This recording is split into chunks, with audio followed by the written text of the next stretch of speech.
The first point, and there were 4 points that they pulled in the article. The first one, it was talking about the cost of indecision. And Okay, speak on that one. That interests me a yes. tremendous, a great deal. So what they did was they took 20-year periods going back to 1926, every 20-year period starting then. And they looked at it from 4 different perspectives. If you're investing $2,000 a year over that 20 years, and you had one of these 4 timings, you had either the perfect timing, invested at the best time of the year to invest. Uh-huh. You invested on January 1st, so just immediately invested, didn't matter what was going on at the time. You had perfect bad timing, invested at the worst time of the year, or the 4th one is you just decided to stay in cash. You didn't want to be involved in the ups and downs of the markets. So perfect timing, January 1st investing, bad timing, or stay in cash. And what they showed was the average results over all of those 20-year periods. The people who exhibited perfect timing, their $2,000 a year over 20 years grew to $175,000. Oh, Pretty wow. good results with perfect timing. Okay. However, the people who invested immediately, just throwing in on January 1st, no matter what's going on, they ended up with about $165,000 on average. Not a big difference there. Not a big difference. The people with absolute worst timing, investing in the market high of every year, ended up with $147,000. Still, not too far off the January 1st number. Mm-hmm. And the people who stayed in cash ended up at $65,000. Okay, So, explain that to me. How is that possible? You started with, when you stay cash. $2,000 a year. Yeah, you just set the cash aside, $2,000 a year for 20 years. Cash doesn't earn very much. Now, obviously, there are times through, the periods of hyperinflation where it earned a lot more interest. So this is averaging out over all of those time periods. But they ended up with less than half of the people who had the perfect bad timing. So why do we hear of so many people that just like to sit on, $300,000, $400,000, $500,000 sitting on their savings accounts, just collecting dust and taking the beating on inflation?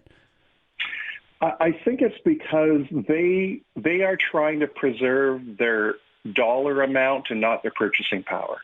I think they've set this artificial goal in their head of, I have $500,000 in cash. I never want to see that money go below $500,000. As long as I accomplish that, then I'm winning. Uh-huh. And history has shown investing it will actually help that money to grow. And that leaving it in cash means it's falling behind and it's not going to be worth what it once was. So I don't know.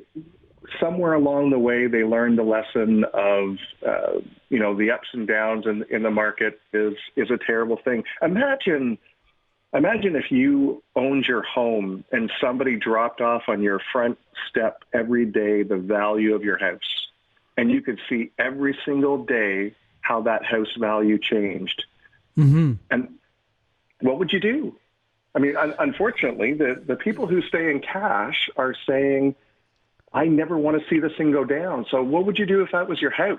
And one day it was worth $2,000 less than it was the day before. Would you sell it? Well, no, you probably wouldn't.